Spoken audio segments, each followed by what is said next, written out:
The observation deck of the Galactic Council station hummed with the subtle vibration of artificial gravity generators, a technology humanity had reverse-engineered only 30 cycles ago. Daniel pressed his weathered hand against the transparent aluminum viewport, watching the nebula's crimson tendrils stretch across the void like cosmic veins. "You're doing it again," Orla said, her mandibles clicking in what Daniel had learned to recognize as concern. The Kitharn diplomat's 4 eyes studied him with an intensity that would have unnerved him years ago, before the war, before everything changed. "Doing what?" Daniel asked, though he knew exactly what she meant. "Remembering." Orla's translator chip rendered her chittering voice into smooth galactic standard. "The war ended 8 cycles ago, Daniel. The Vrex Imperium is fractured. The slave worlds are free." "Are they?" Daniel turned from the viewport, his gray eyes meeting her compound ones. At 47 standard years, he was young by human standards, but the siege of Kepler 442b had aged him in ways that transcended biology. "We freed them from the Vrex, sure, but freedom and safety aren't the same thing." Orla's antennae drooped slightly. "The Council has established peacekeeping forces." "The Council?" Daniel couldn't keep the bitterness from his voice. "The same Council that watched humanity burn for 3 years before deciding we were worth saving. The same Council that still debates whether we deserve a full seat at the table." "Daniel, please." Orla moved closer, her chitinous form reflecting the nebula's light. "I brought you here because Ambassador ZH-Khan wants to discuss humanity's application for full membership. This hostility won't help." "No, look over there." Daniel's voice had dropped to barely a whisper, and Orla recognized the tone immediately. It was the same voice he'd used during the war when he'd spotted Vrex hunter-killers on the horizon. She followed his gaze through the viewport. At first, she saw nothing unusual, just the standard traffic of diplomatic vessels, cargo haulers, and patrol craft that orbited the station. Then Daniel raised his hand and pointed to a cluster of ships at the outer marker buoys. "Third vessel from the left, the one with the asymmetric heat signature." Orla's optical enhancers clicked into place, magnifying the distant craft. It was of Vrex design, no question about it. The characteristic spine-like superstructure gave it away.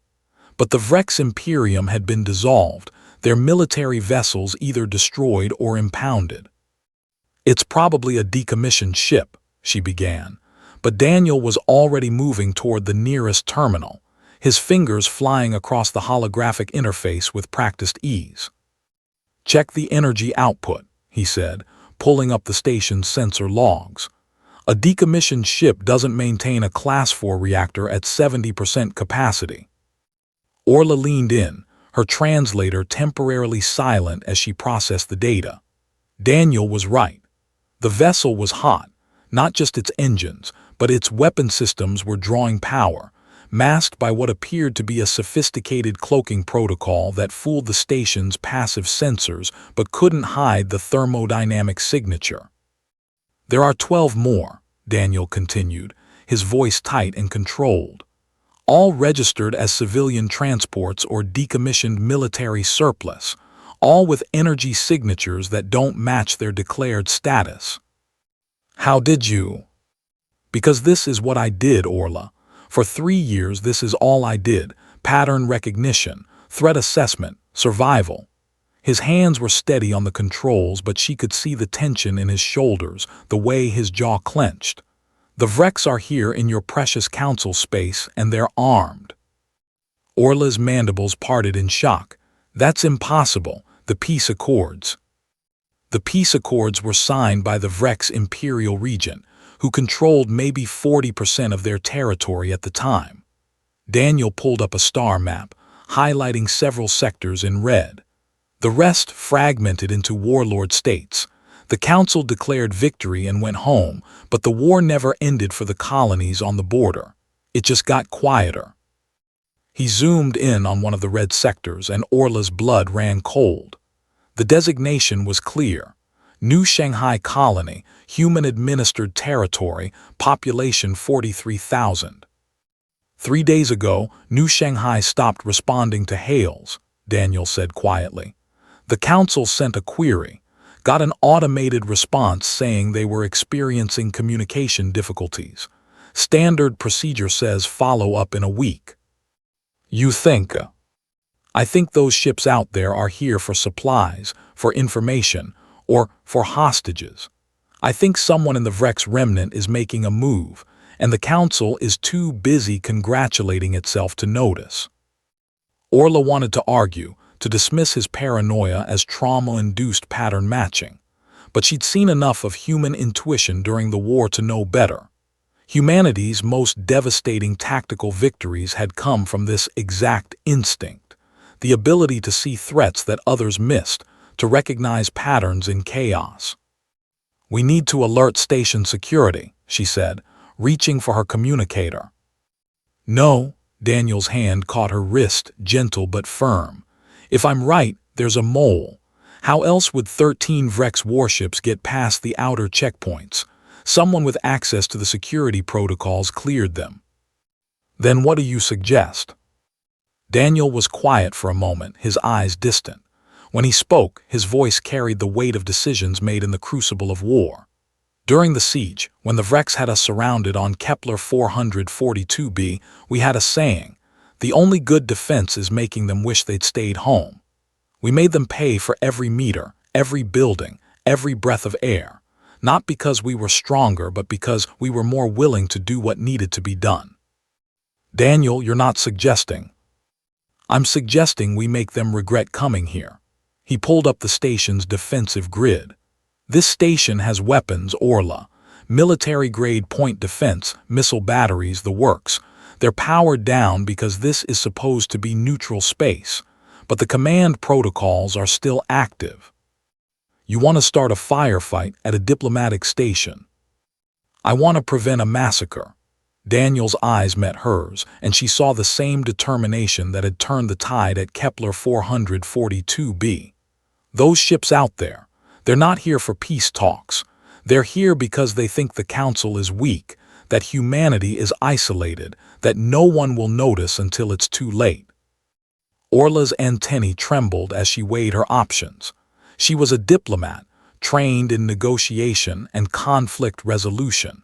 Everything in her programming screamed against what Daniel was proposing. But she was also a witness to history. She'd seen what happened when the council waited, when they deliberated while worlds burned. She'd seen humanity stand alone against impossible odds and refuse to break.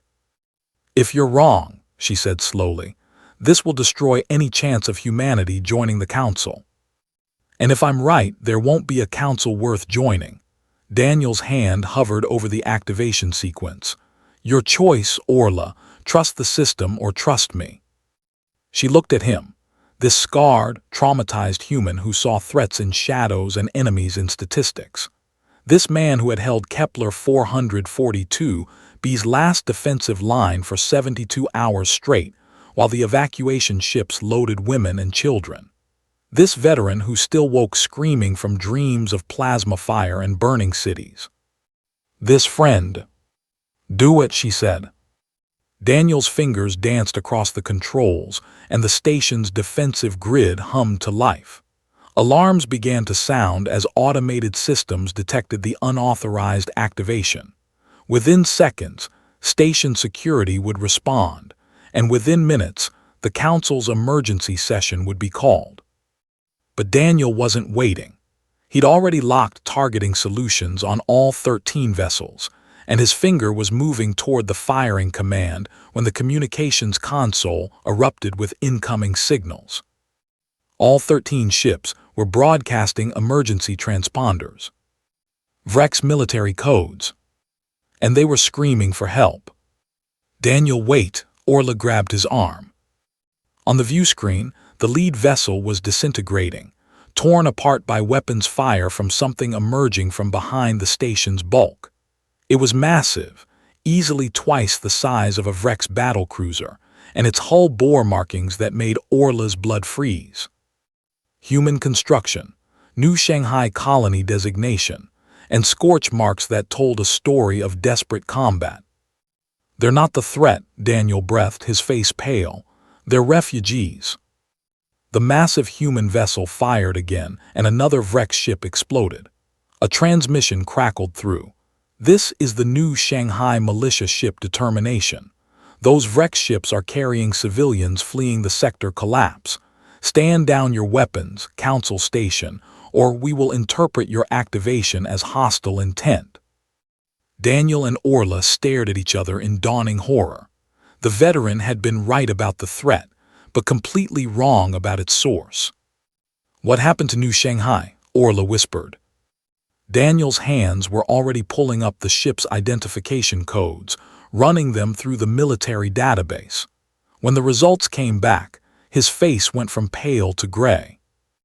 That's not a militia ship, he said quietly. That's a dreadnought, and according to these codes, it's been operational for 6 months.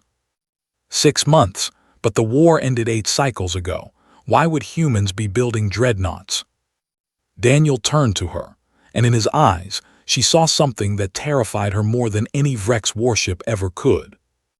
Understanding. Because, he said softly, we learned the same lesson twice, once from the Vrex and once from the Council. Nobody's coming to save you, so you'd better be ready to save yourself. As station security burst onto the observation deck, as the Council's emergency session was convened, as humanity's application for membership was suspended pending investigation, Orla understood with perfect clarity what Daniel had been trying to tell her all along. The war had ended for the galaxy. For humanity, it had only just begun.